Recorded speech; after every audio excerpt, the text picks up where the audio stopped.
இவ்வளவு கேவலமான ஒரு முதலமைச்சரை தமிழகம் மட்டுமல்ல இந்திய வரலாறே பெற்றது கிடையாது.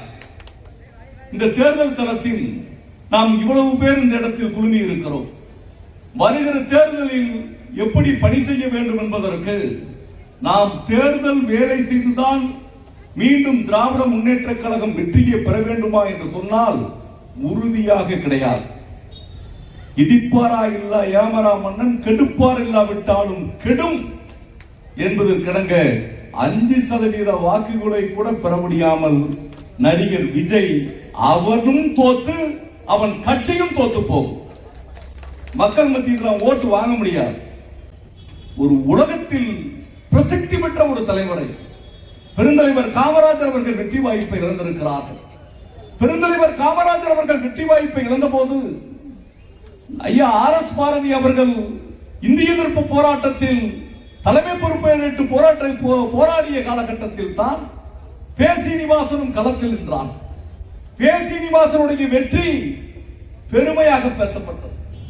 படிக்காத காமராஜரை படித்த சீனிவாசன் வெற்றி பெற்றார் என்று சொன்னபோது உடனடியாக அண்ணா அவர்கள் சொன்னார்கள், படிக்காத காமராஜர் கட்டி வைத்த பள்ளிக்கூடத்தில் சீனிவாசன் படித்ததினால் வெற்றியின்.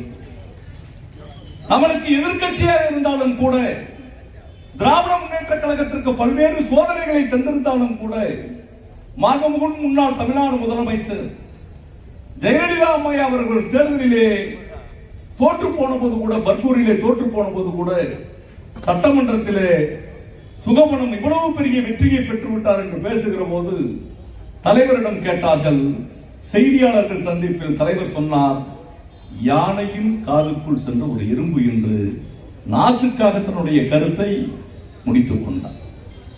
பேரறிஞர் அண்ணா அவர்கள் வெற்றி வாய்ப்பை இழக்க போது கூட எதிரில் இருக்கக்கூடிய தலைவர்கள் தமிழினுடைய மானத்தை இந்தியாவினுடைய நாடாளுமன்றத்தில் கம்பீரமாக பேசிய தமிழினத்தினுடைய தலைவன் வெற்றி வாய்ப்பை இழந்திருக்கிறார் என்றுதான் எதிர்கட்சிகள் பேசியது.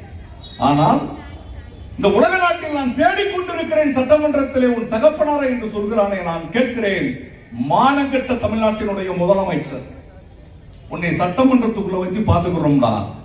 நாங்க என்ன கோமாளி பையில நினைச்சுக்கிட்டு இருக்கிற?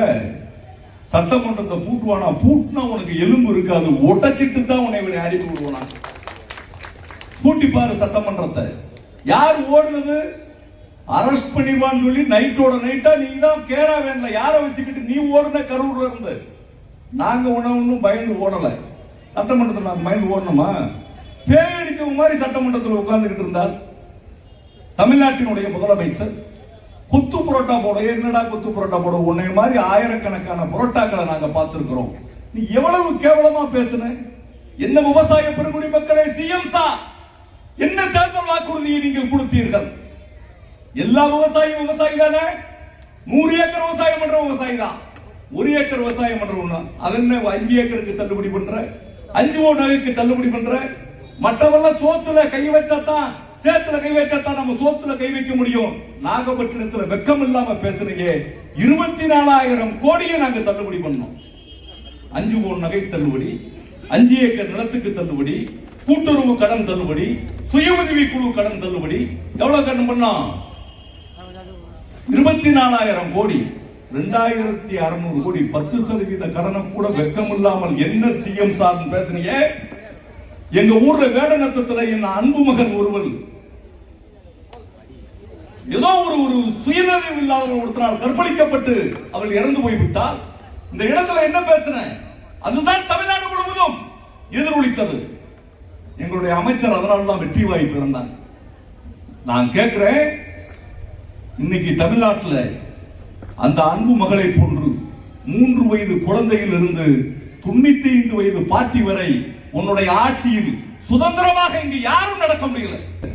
அரசாங்க ஊழியர்களே, விஜய் ஆட்சியில உங்க பணத்தை, நீங்க டெபாசிட் பணத்தை, உங்களுடைய பிஎஃப் பணத்தை, உங்களுடைய சம்பளத்தில் பிடித்தம் பண்ண பணத்தை, மொத்தமா கொடுக்கிற பணத்தை இது விஜய் ஆட்சி வர்ற வரைக்கும் நீங்க வேண்டாம்னு சொல்லிருங்க. இல்லாட்டா உங்களை இந்த ஆட்சியில பாதுகாப்பு இல்லாமல் கொலை செய்வதற்கு அங்கங்க விஜய் கட்சிக்காரன் ரெடி ஆயிட்டான். நான் கேட்கிறேன், நீ என்ன வழக்கு போட்டுருவ? வழக்கு போடுறேங்கிறான். மிரட்டுவேங்கிறான், எம்எல்ஏ விலை பேசுறேங்கிறான். இவனே இந்த என்னைய பிடிச்சுக்கோ என்னைய பிடிச்சுக்கோ என்னைய பிடிச்சுக்கோ, நான் வெற்றி கொண்டான் உங்களை கொண்டாலும் நாங்க பேச மாட்டோம். நாங்க எதிர்கட்சியா 5 வருஷம் இருக்கணும்னு நினைக்கிறீங்களா?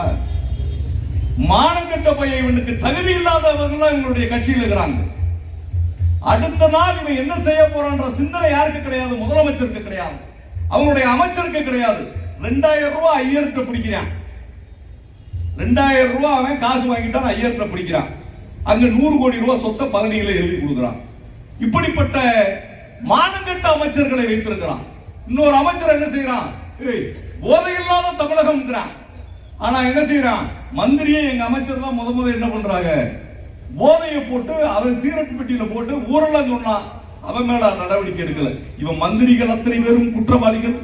சினிமாவில் ஊழல் இல்ல, இவன் தான் ஊழலினுடைய மொத்த உருவம். தமிழ்நாட்டினுடைய முதலமைச்சர் 100 ரூபாய் டிக்கெட் 1000 ரூபாய்க்கு விற்கிறான். 150 கோடி ரூபாய் கருப்பு பணம் வாங்கி இருக்கிறான்.